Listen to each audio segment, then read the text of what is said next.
शायद मेरा कत्ल कभी भी कर सकते हैं। ये कहानी 1994 की है। बेरहमी से कत्ल कर दिया। आज बाबरी मस्जिद पर हिंदुओं को काटेंगे। घर में घुसकर मेरी माँ की इज्जत लूटी कि तू काफिर की बेटी है, तेरे साथ अब हम रोज बलात्कार करेंगे। और कैसे हिंदुओं की बेटियों का शोषण करना है। क्या योगी आदित्यनाथ सर मुझे इंसाफ दिलवाएंगे?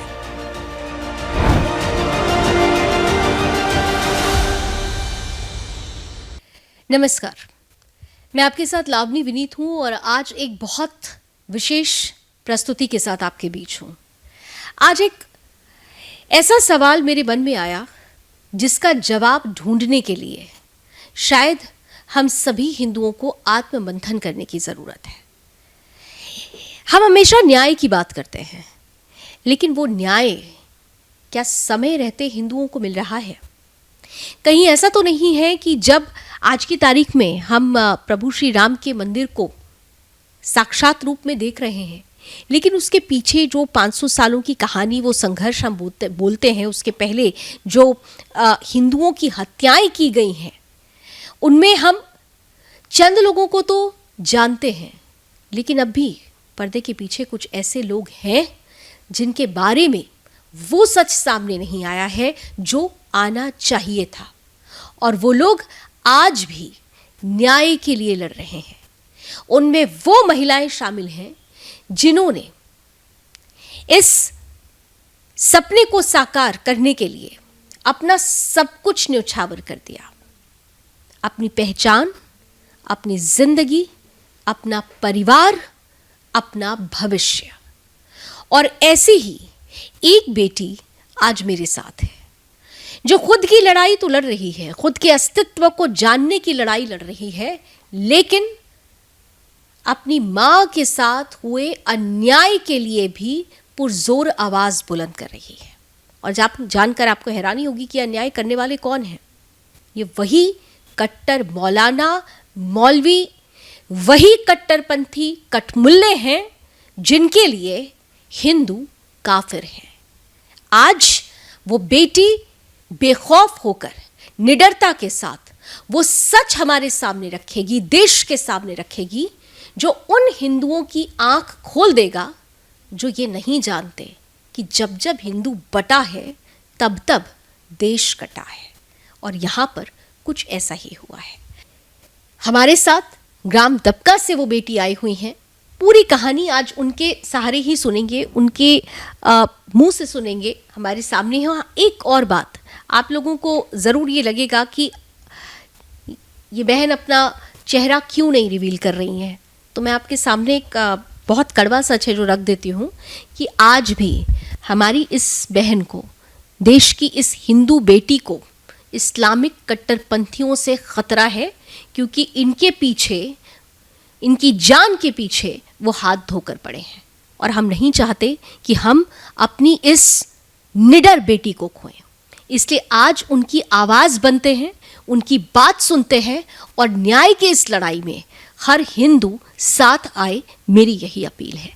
सबसे पहले बहन, क्योंकि आप नहीं चाहती कि हम अभी आपकी पहचान रिवील करें, लेकिन आपका दर्द, कट्टरपंथियों ने, मौलाना लोग शायद मेरा कत्ल कभी भी कर सकते हैं।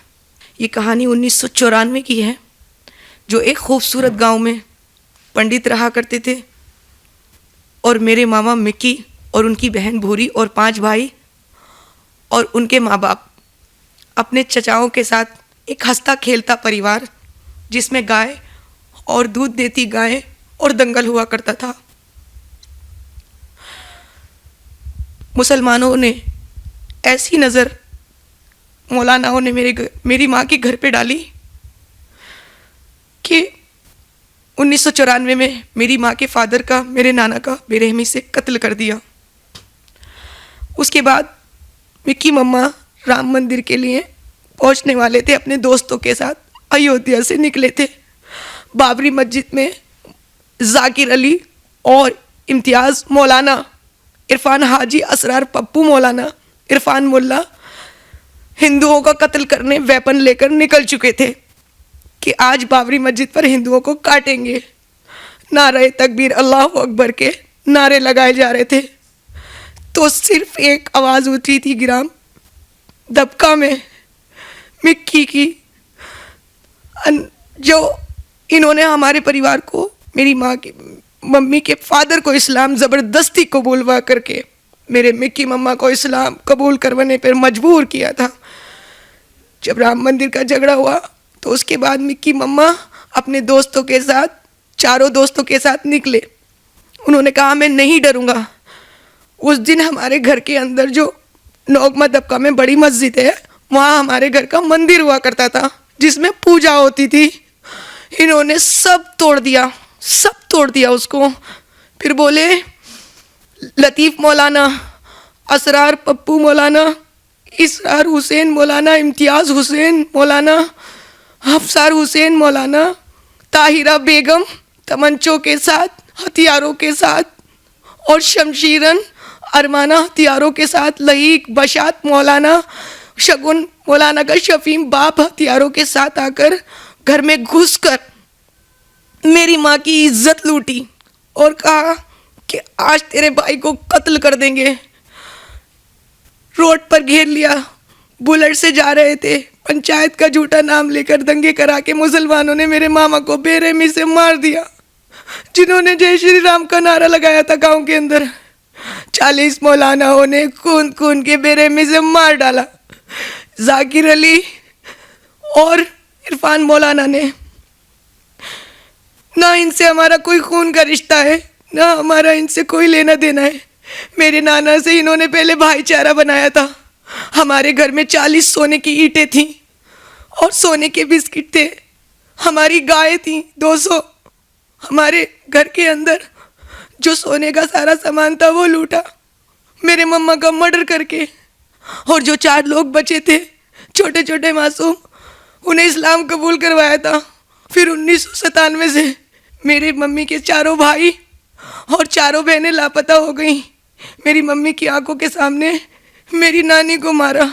मेरी मम्मी की आंखों के सामने भूरी के मिक्की की बहन, जो हमेशा इंसाफ के लिए भागती रही, लेकिन कट्टरों ने घर से बाहर नहीं निकलने दिया। जिस दिन मम्मा का मर्डर किया था, उसी दिन मेरी माँ के साथ गैंग रेप किया और बोला कि तू काफिर की बेटी है, तेरे साथ अब हम रोज बलात्कार करेंगे जहाँ तेरा भाई कब्रिस्तान से वापस नहीं आ सकता। और हमने तेरे भाई को कलमा पढ़वाकर दफन करवा दिया है। मेरी माँ इंसाफ के लिए कहाँ जाती? मेरी माँ को तो रास्ते भी नहीं पता थे। उन्होंने बहुत संघर्ष किया। मिक्की मम्मा की फाइल बंद कर दी, नाना अब्बा की फाइल बंद कर दी। उसमें फिर मुसलमानों ने मेरी माँ का ज़बरदस्ती निकाह कराया, इस्लाम पे हलाला कराया। रोज़ कम से कम 200-300 लोगों को बुलाते थे, बोलते थे इसके साथ रेप करो। कौन सा बाप, किसका बाप? बोलते हैं कि चचा है, लतीफ़ मौलाना ताऊ का बेटा है। मेरी माँ के साथ जब गैंग रेप करता था इम्तियाज़ हुसैन चिंटू, अफसार हुसैन, जाकिर मौलाना, इरफान हाजी, शगुन मौलाना, बशात मौलाना, यहाँ तक कि रईस इमाम मस्जिद में रखने वाला, और मेरी माँ को बड़ी मस्जिद में रखा गया। वहाँ मेरी माँ का गैंग रेप करते रहे। मेरी माँ की 2 बेटियाँ पैदा हुई जुड़वा। उससे पहले मेरी माँ की बेटी पैदा हुई थी 2। मेरी बहन को मेरी माँ की आंखों के सामने बलात्कार के इम्तियाज़ हुसैन ने बेरहमी से 20 टुकड़ों में काट डाला। उसके बाद मम्मी के 2 बेटी और पैदा हुई। मेरी बहन उम्बे, हलीमा नाम रखा उन्होंने। मैं उस बोली कि मैं हलीमा नाम रखूंगी मम्मी, उससे ज़बरदस्ती बोले इसका नाम रखना है। और सेकंड मेरी बहन उम्बे हिना, जिसका नाम उम्बे हबीबा उर्फ हिना था, जिसको बेचा गया। कई बार उसके साथ शोषण हुआ इम्तियाज़ हुसैन के गुंडों द्वारा। और एक काली औरत जो बच्चों को सप्लाई करती है, लव जिहाद में फंसाती है, लड़कियों को ट्रैप करके उनके निकाह फर्जी नामे बनाती है। क्या नाम है उस लेडी का? उसका नाम है मकसूदी बेगम। वो झूठ बोलती है और वो औरत इन लोगों के साथ दंगों में भी शामिल थी। वही लोग हैं जो इनको सपोर्ट करते हैं। वो बुरखे वाली काली औरत जो बच्चे चुराती है। और सेकंड एक शमशीरन और दूसरी नाजरीन और इम्तियाज़ हुसैन की माँ ताहिरा बेगम, अरमाना पत्नी लहीक, 1994 में जब दंगे हुए ये इनके घरों में हथियार पकड़े गए थे, वो कंप्लेंट है इनकी पसलियाँ टूटी हुई हैं लहीक की। ये लतीफ़ मौलाना इस बहुत बड़ा देशद्रोही है। इम्तियाज़ हुसैन उर्फ चिंटू, जो इम्तियाज़ उर्फ चिंटू के साथ मैं बताती हूँ, मुफ्ती सुम्बुल, हुदा खान, मुफ्ती जो तौसीफ रज़ा है, वो इन्हें फंडिंग करता है, मस्जिद में मदरसों में फंडिंग करता है। मुफ्ती रज़ा, मुफ्ती सुम्बुल के साथ इनके कांटेक्ट हैं, मुफ्ती सुम्बुल के साथ इम्तियाज़ हुसैन के कांटेक्ट हैं, पैसा फंडिंग होता है। और मुफ्ती रज़ा के साथ इम्तियाज़ उर्फ चिंटू असरार हाजी लड़कियों को सप्लाई कर रहे हैं विदेशों में। इम्तियाज़ हुसैन के जो मस्जिद में अवैध हथियार और सेक्स रैकेट चल रहे थे, मैंने उसकी वीडियो बनाई हिम्मत करके, अपनी माँ को पहले वहाँ से निकाल के आई, फिर हिम्मत की, फिर मस्जिद में घुसी, फिर ऊपर की तहकीकात की। तो जब मस्जिद में लड़कियाँ अलाउ नहीं है तो कैसे मौलाना ने मस्जिद के ऊपर कमरा बना रखा है लड़कियों को रखने के लिए।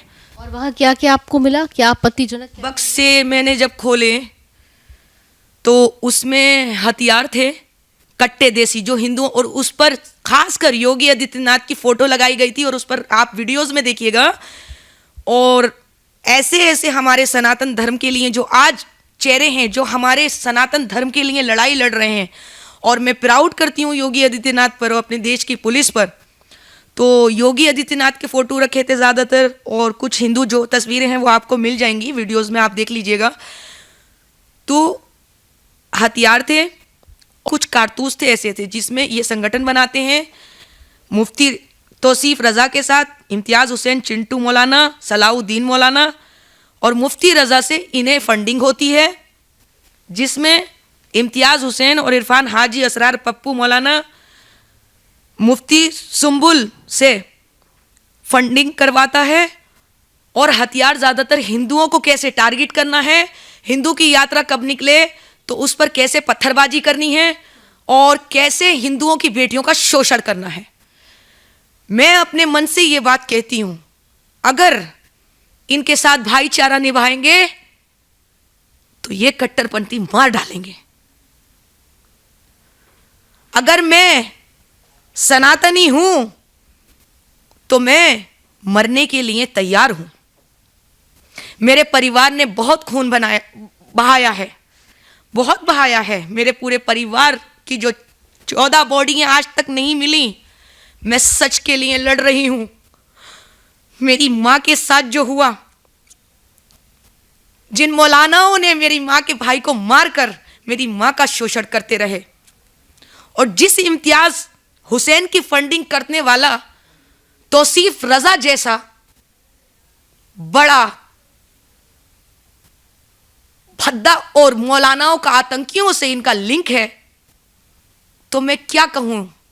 अच्छा, आपके साथ क्या क्या किया? क्योंकि आपने कहा कि आपकी जान को खतरा है, इसीलिए आप अपनी पहचान भी रिवील नहीं कर रही हैं।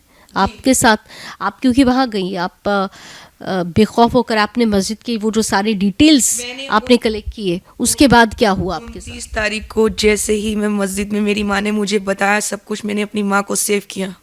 मम्मी ने मुझे सारी सच्चाई बताई कि मस्जिद में मेरी माँ के साथ क्या हो रहा था। मम्मी जामिया भी गई थी मदरसे में मदद मांगने, तो मौलाना साहब ने मेरी माँ को जूतों से मारा था कि बोले हमारे मस्जिद और मदरसे को कभी आँच नहीं आएगी। और जब मेरी बहन का केस हुआ तो उस केस को दबा दिया था मौलानाओं ने। मेरी बहन खुद मदरसे से भागी थी क्योंकि मेरी बहन का शोषण करते थे मौलवी। ये सत्य है। अगर मौलानाओं ने ये बात छुपाई है तो 2019 में जो सरकटी लाश थी वो मेरी बहन थी, तो मैं हिना कैसे बन गई? सवाल है मेरा यही लड़ाई है कि अगर मेरी बहन की हत्या नहीं हुई, जो 2 बॉडी फाउंड हुई, उसके बाद 2019 में एक सरकटी लाश जो मस्जिद में काट करके मौलानाओं ने, इम्तियाज़ हुसैन द्वारा और सलाउद्दीन द्वारा, इरफान मौलाना द्वारा, आसिफ अली द्वारा काट करके रेप करके उसको फेंक दिया जाता है। ग्रामीणों ने आवाज उठाई कि ये क्या बदबू आ रही है, यहाँ लाश जल रही है। मेरी बहन की बॉडी तक जला दी गई। क्या योगी आदित्यनाथ सर मुझे इंसाफ दिलवाएंगे? क्या इस दुनिया में कोई मुझे इंसाफ दिलवाएगा? सेकंड, इस बात के लिए मैं लिख चुकी हूं, लेकिन एक ही बात साबित करते नहीं, ये वही है। अरे मैं नहीं हूं। मेरी माँ का शोषण हुआ है। मेरी एक 4 साल की बहन को यही इस चमरौए की मस्जिद में ही रेप करके काटा गया मेरी आंखों के सामने, मम्मी के। मैं उसकी गवाह हूं। अच्छा, एक बात मैं और आपसे जानना चाहती हूँ। आपने कहा कि वो जो जहाँ पर ये मस्जिद बनी हुई है वहाँ पर कभी आपका घर, आपका परिवार, मंदिर हुआ करता था, तो ऐसा कोई प्रूफ? क्योंकि अक्सर ये लोग बोलते हैं कि प्रूफ लेकर आओ। मंदिर, यानी कि आप कह रही हैं कि वो मंदिर तोड़कर उसके ऊपर वो मस्जिद तामील कराई गई है, वो पूरी तरह से। ग्राम दबका के अंदर जब मिक्की मुसलमान नहीं था, तो एक चीज पे मैं बहस करने के लिए तैयार हूं। मुसलमानों से मैं चैलेंज करती हूं।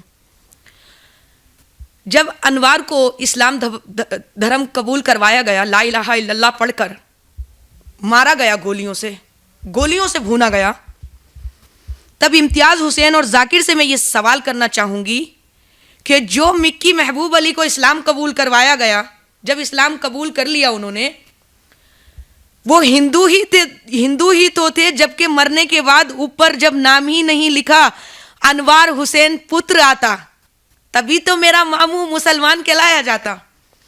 मर्डर जो फाइल हुआ है, जिस पर धारा लिखी है, मैडम आप उसको गौर से पढ़िएगा और उस पर थोड़ा सा ध्यान दीजिएगा। उस पर क्या लिख दिया गया?